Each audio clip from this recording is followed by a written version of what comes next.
Balima anya kuma très urgent et très grave. Balima a chauffelen ba de be Assimi Goïta ni Donso ni ɲɔgɔn cɛ Malien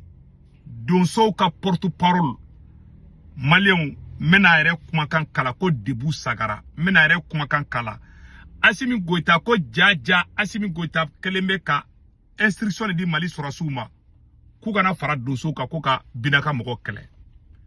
ja o bɛɛ bɛ accord in na Donso yɛrɛ bɛna détail dɔ di an ka janga kumakan in na mɛ fɔlɔ Malien et révélation bɛ bi dɛ an ka janga ni kumakan na mɛ fɔlɔ Allahu Akbar Toloma min ye faso défense en temps bi mɔgɔ de b'o sara ala wa a ka sara de ni wa Donso minnu ye san 10 faso défense ka drapeau défense ka vert jaune rouge défense ka Mali sigiyɔrɔ bɛɛ défense ka mɔgɔw ligne lakada bi an bɛ yɔrɔ ma mars kalo février mars jadusu bɛ ka yala Bayangara région kɔnɔ cogoya mun ka d'u ye ka daminɛ Dokombo commune ka taa Bayangara kɛrɛda fɛ ka taa Dandolu commune ka taa Duru commune ka taa Pelu commune ka taa comment dire Kenje kɔni a tɛ fɔ ka taa Sanga commune o bɛɛ bɛ yala moto ta moto duru moto wolonfila moto mugan moto 30 o bɛ ka yala an bɛ famaw wele fama b'a fɔ an y'a to yen u ka taa ninnu u tɛ foyi kɛ aw la an bɛ maire wele u bɔ aw k'a to yen u ka taa u tɛ foyi kɛ jadisi minnu ye sɔrɔsikan ci minnu ye an ka civiliw faga minnu ye Donsow faga minnu ye dugu wuli ka bɔ yen minnu taara ni bagan ye minnu ye sitani jeni minnu donna Bamakɔ ka tiɲɛni kɛ o jadisi kelenw bɛ ka yala yan an bɛ ɲininkali kɛ u b'a fɔ non u tɛ foyi k'a la n'u nana dɔgɔnɔ dugu la n'u nana anw faso la u bɛ min fɔ ko Donsow bɛ min Rusiw bɛ min voilà an bɛ Mali jumɛn de la a y'a lamɛn dɛ Mali kura wa Mali kura a y'a lamɛn dɛ anw Rusiw anw Donsow minnu ye Mali o y'a fɔ drapeau vert jaune rouge an y'o ta an ni an ka ni an fan bɛɛ an y'a di Mali ma o Mali de bɛ anw sarata o mɔgɔ de bɛ anw sarata Russie de Mali partenaire ye Donso de Mali partenaire ye jadisiw bɛ tɛgɛ di jɔn ma anw t'a dɔn o bɛ tila k'a fɔ ko Donsow bɛ min o taara Sanga k'u tɛ mɔgɔ faga mais o bɛ Donso dɔrɔn de ɲini Donso tɛ mɔgɔ ye wa Rusiw tɛ mɔgɔ ye wa Allahu Akbar Malien mena ni yɔrɔ fɔ an na Assimi Goïta wari mun di Binaka mɔgɔw ma k'u ka mɔgɔw bɔ kaso la bɛnkan dɔ tigɛra tɛmɛna Assimi Goïta ni Binaka mɔgɔw ni ɲɔgɔn cɛ sisan Assimi Goïta ye a signé de Bandiakara mara la Binaka mɔgɔw jadisiw tɛ se Mali sɔrɔsiw ma bilen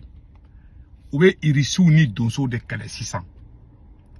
ko hali n'u bɛ k'olu kɛlɛ Mali sɔrɔsiw kana taa fara Donsow kan mais u tɛ se Mali sɔrɔsiw ma o bɛnkan de bɛ Assimi Goïta n'u ni ɲɔgɔn cɛ sisan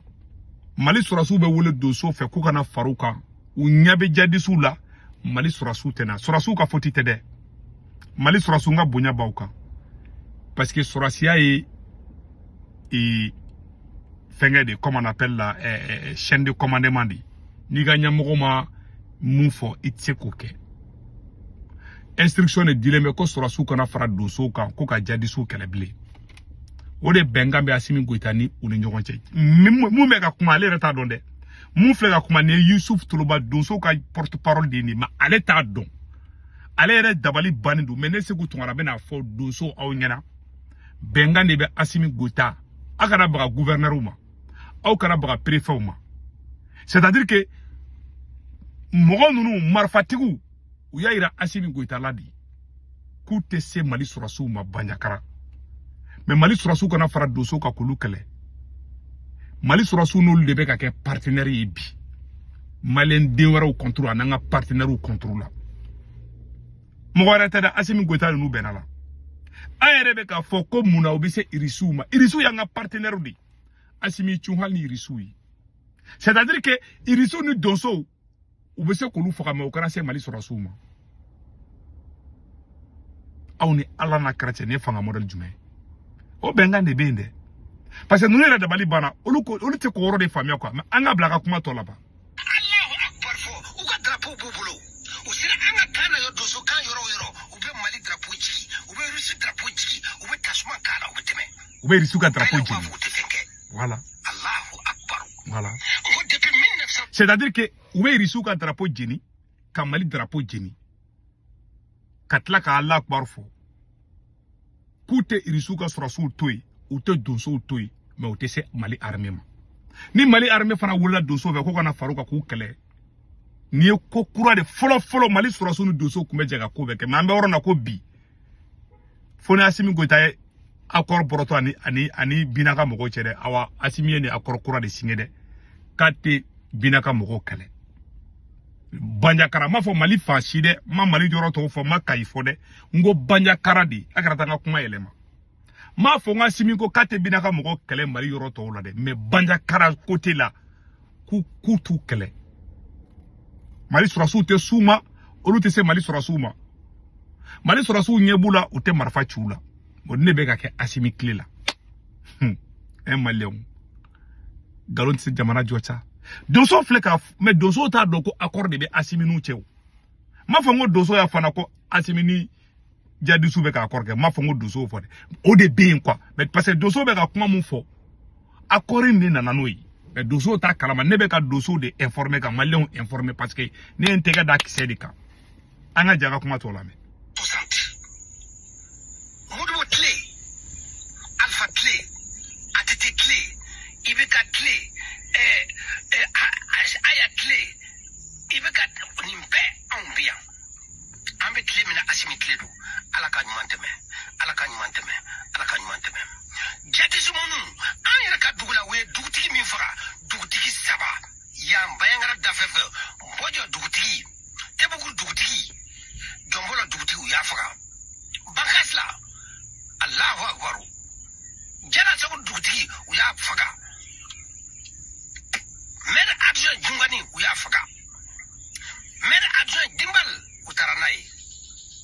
jala dugutigi ya faga bankas Allahu akbar moti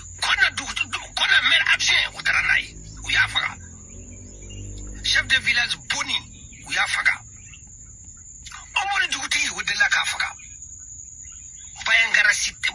bayangara dukona ani bankas kuru uma dugutigi kilin faga ka mer faga uti ala mede o mo debe petnene yake anga famo fe voilà Allahu akbar voilà ala ka demeke o mo de be partenariat ke anga famo fe c'est-à-dire que ol de ni jadisu de ni mali surasu de kele do partenariat bi banyakara a ben ala chori be kake ama boye da de mbay woron na sigi abbe kala me ne te ka cheka kuma foi transformer ne bala sigi anga ron na me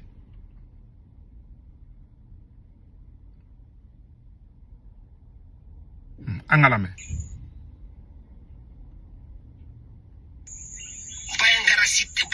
bayangara dukona ani bankas kuru uma dugutigi kilin faga ka mer faga uti ayala me de o mo debe petnene yake anga famo fe Allahu akbar voilà ala ka demeke o mo de be partenariat ke anga famo fe anga surasu fe yara ya me sisande ko bora doula bili nunde marfa tukuyi sari ol de be réalité do nete teranga nete yu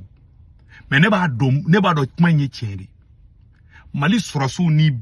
marfa tigu munu be kanga siternu jende unol de be café bi nyogo fe sa bankasi banjakara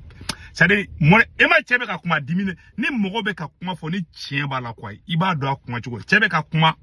sari anga bo ko la malion wallahi nu te sika mali jo wallahi bi la utisi a benin kurana che asimite ka mali dibiri ha ne ka nintafo na dara la odo na madara contenant fe ko vivre asimi c'est pas grave anga kanga cheka kuma to la me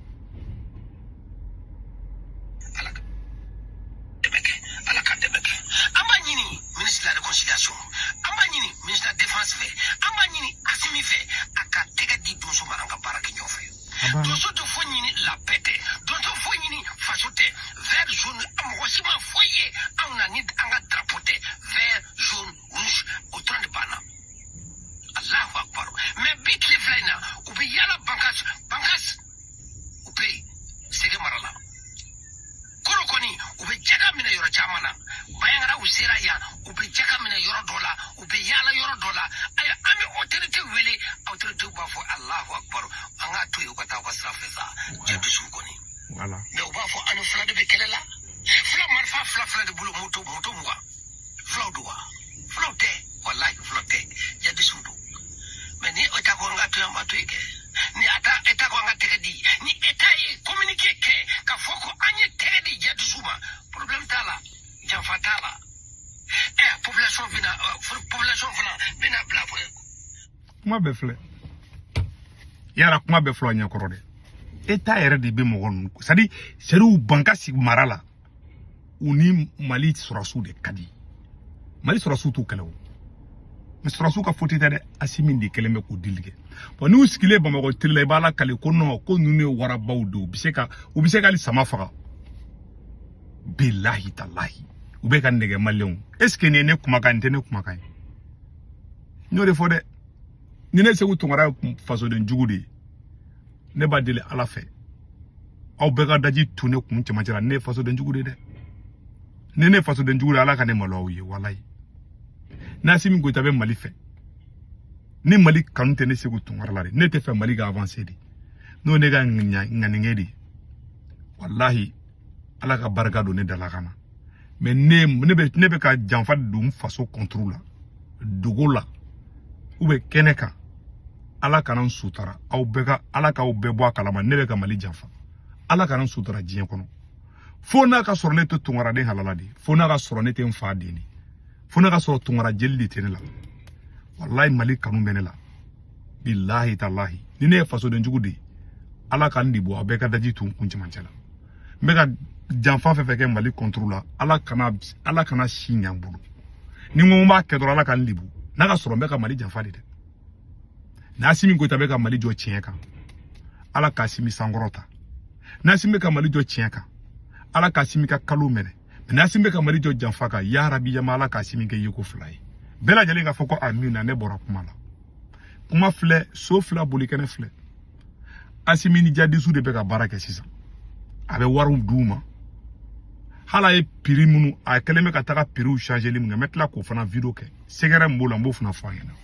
donc ambe bi video blanc oro la kuma be fle malien munu be France Italie Espagne Angleterre Amérique Canada warchi no ala be Senweb application télécharger na Senweb application télécharger abene sigu to ngara ka kor promodo urgent 10 € be no ya retay o ko fa baga banque information be do so mo be malla Sénégal Côte d'Ivoire Cameroun abul ga orange numéro tanu to be 40 ga na warchi ngaba so orange man la sur place wato jabo warchi dorome kala ta saraw de kundo akambe ciao